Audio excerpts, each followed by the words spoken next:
তোমরা যারা ক্যালকাটা ইউনিভার্সিটিতে বিএ হিস্ট্রি অনার্সে 5th সেমিস্টারে পড়ছো এবং তোমাদের যে ডিএসসিসি 10 পেপারটি রয়েছে মুঘল যুগের ভারতের ইতিহাস, এই পেপারটির একটি ইম্পর্টেন্ট 5 নম্বরের টিকা প্রশ্ন চৌথ ও স্বদেশমুখী এই সম্পর্কে সংক্ষিপ্ত আলোচনা করব। আলোচনার পর এর যে 5 নম্বরের অ্যান্সার সেটি তোমাদের সামনে তুলে ধরবো। দেখো, চৌথ আর স্বদেশমুখী ছিল শিবাজির শাসন ব্যবস্থায় রাজস্ব বৃদ্ধির জন্য দুই প্রকার কর তিনি আদায় করতেন, তার নাম চৌথ এবং স্বদেশমুখী। তিনি পার্শ্ববর্তী মানে শিবাজি তার মারাঠা সাম্রাজ্যের পার্শ্ববর্তী যে বিজাপুর এবং অন্যান্য মুঘল যে সমস্ত মুঘলদের রাজ্যগুলো ছিল সেই জায়গা থেকে তিনি এই চৌথ এবং স্বদেশমুখী আদায় করতেন। চৌথ ছিল 4-এর 1 অংশ, অর্থাৎ ফসলের 4-এর 1 অংশ, আর স্বদেশমুখী ছিল ফসলের 10-এর 1 অংশ। মারাঠি ঐতিহাসিক এখানে মহাদেব গোবিন্দ রানাডে তিনি বলছেন যে চৌথ আর স্বদেশমুখী ছিল রক্ষা কর, প্রোটেকশন মানি, তৃতীয় কোন শক্তির আক্রমণের হাত থেকে প্রতিশ্রুতির বিনিময়ে শিবাজি এই কর আদায় করতেন পার্শ্ববর্তী শত্রু বা বিজিত রাজ্য থেকে। এখানে জিএস সরদেশাই মারাঠি ঐতিহাসিক তিনি বলছেন যে চৌথ এবং স্বদেশমুখী তিনি আদায় করতেন, অর্থাৎ এই শিবাজি আদায় করতেন। এর আগে শিবাজি আগ্রা দুর্গে বন্দী ছিলেন, শিবাজি ঔরঙ্গজেব তাকে বন্দী করে রেখেছিলেন আগ্রা দুর্গে, এবং সেই আগ্রা দুর্গের অভিজ্ঞতা থেকে তিনি বুঝতে পেরেছিলেন, শিবাজি বুঝতে পেরেছিলেন যে মুঘল সাম্রাজ্য অন্তঃসার শূন্য হয়ে পড়েছে এবং দুর্বল হয়ে পড়েছে। তাই এই মুঘল সাম্রাজ্যকে ভেঙে ফেলার জন্য তিনি মুঘল অধিকৃত অঞ্চল থেকে তিনি এই চৌথ এবং স্বদেশমুখী আদায় করতেন। এটা ছিল এক প্রকার প্রোটেকশন মানি বা রক্ষা কর, যাকে ঐতিহাসিক ভিনসেন্ট স্মিথ বলছেন রবার ট্যাক্স বা দস্যু কর। শিবাজি লুট তরাজ করতেন পার্শ্ববর্তী অঞ্চলগুলো থেকে এবং সেখান থেকে তিনি অর্থ আদায় করতেন। এই এক মারাঠা সেনাপতি রঘুজি ভোসলে তিনি আলিবর্দিকার সময়ে বাংলাদেশ আক্রমণ করেছিলেন 1742 নাগাদ, এবং 12 লক্ষ টাকা চৌথ তাকে দেওয়ার প্রতিশ্রুতির বিনিময়ে তিনি রক্ষা পেয়েছিলেন আলিবর্দিকা। এটা আমরা জানি, বাংলার ইতিহাসেও জানি যে বাংলাদেশ থেকেও এক সময় মারাঠারা চৌথ আদায় করতেন। তাই চৌথ আর স্বদেশমুখী এক কথায় ভিনসেন্ট স্মিথের মতে এটা ছিল দস্যুকর, রবার ট্যাক্স। মহাদেব গোবিন্দ রানাডে এটাকে বলছেন প্রোটেকশন মানি বা এখানে রক্ষা কর। ওইটাকে জিএস সরদেশাই বলছেন যে বিজিত বা শত্রুর দেশ থেকে তিনি এই কর আদায় করতেন।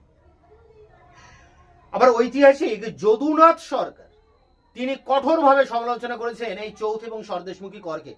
তিনি বলছেন যে শিবাজি পার্শ্ববর্তী অঞ্চলে যেভাবে চৌথ এবং স্বদেশমুখী আদায় করতেন, এর ফলে কি হতো, সেই অঞ্চলের মানুষের উপরে অত্যাচার করে তিনি কর আদায় করতেন, নিপীড়ন করে কর আদায় করতেন।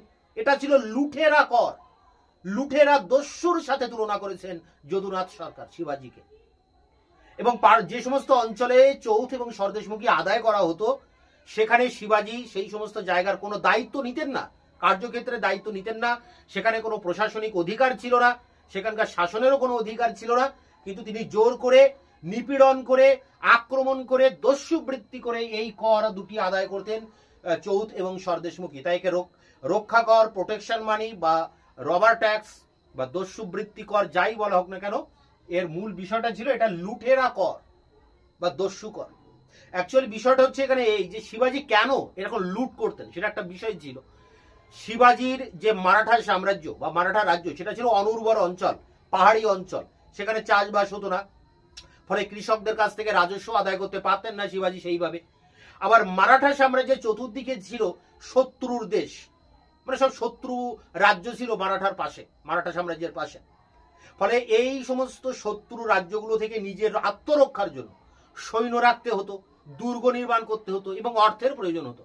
এই অর্থ কালেকশন করার জন্য বা সংগ্রহ করার জন্য শিবাজি বাধ্য হয়ে পার্শ্ববর্তী শত্রুর দেশ বা মুঘল অধিকৃত রাজ্যগুলো থেকে তিনি জোরপূর্বক বলপূর্বক এই চৌথ এবং স্বদেশমুখী কর আদায় করতে বাধ্য হয়েছিলেন।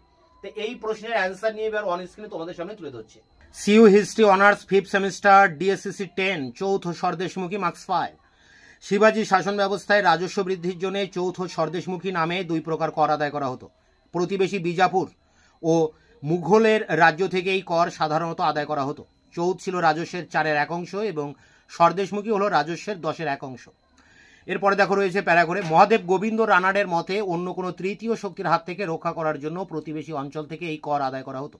এই কর ছিল রক্ষা কর বা প্রোটেকশন মানি। ঐতিহাসিক জিএস সরদেশাইয়ের মতে শত্রু বা বিজিত দেশ থেকে এই কর আদায় করা হতো। সরদেশাই বলেন যে আগ্রার দরবারের অভিজ্ঞতা থেকে শিবাজি বুঝতে পারেন যে মুঘল সাম্রাজ্য অন্তঃসার শূন্য হয়ে গেছে। তিনি মুঘল সাম্রাজ্যের চৌথ আদায়ের দ্বারা সাম্রাজ্য ভেঙে ফেলার চেষ্টা করেন। অবশ্য ঐতিহাসিকদের এই ব্যাখ্যা অন্যান্যরা মানেন না। এরপরে দেখো স্যার যদুনাথ সরকার এর মতে চৌথ স্বরদেশমুখী করকে তীব্র সমালোচনা করেছেন। তার মতে চৌথ স্বরদেশমুখী, তোমরা এখানে একটু লিখবে যে যদুনাথ সরকার চৌথ, মতেটা কেটে দেবে, চৌথ স্বরদেশমুখী করকে তীব্র সমালোচনা করেছেন। তার মতে চৌথ স্বরদেশমুখী কর প্রদান করলেও সেই সমস্ত অঞ্চলের প্রজাদের শাসনের দায়িত্ব মারাঠারা নিত না এবং যে অঞ্চলে মারাঠাদের কোনো আইনগত অধিকার ছিল না সেই স্থানে প্রজাদের শাসনের দায়িত্ব মারাঠারা নিত না। সেই স্থানে নিপীড়ন করে প্রজাদের কাছে চৌথ আদায়ের ফলে মারাঠাদের সুনাম কলঙ্কিত হয়, মারাঠাদের লুঠেরা বলে লোকে মনে করতে থাকে। ভিনসেন্ট স্মিথ বলেন চৌথ ছিল এক প্রকার দস্যু কর বা রবার ট্যাক্স।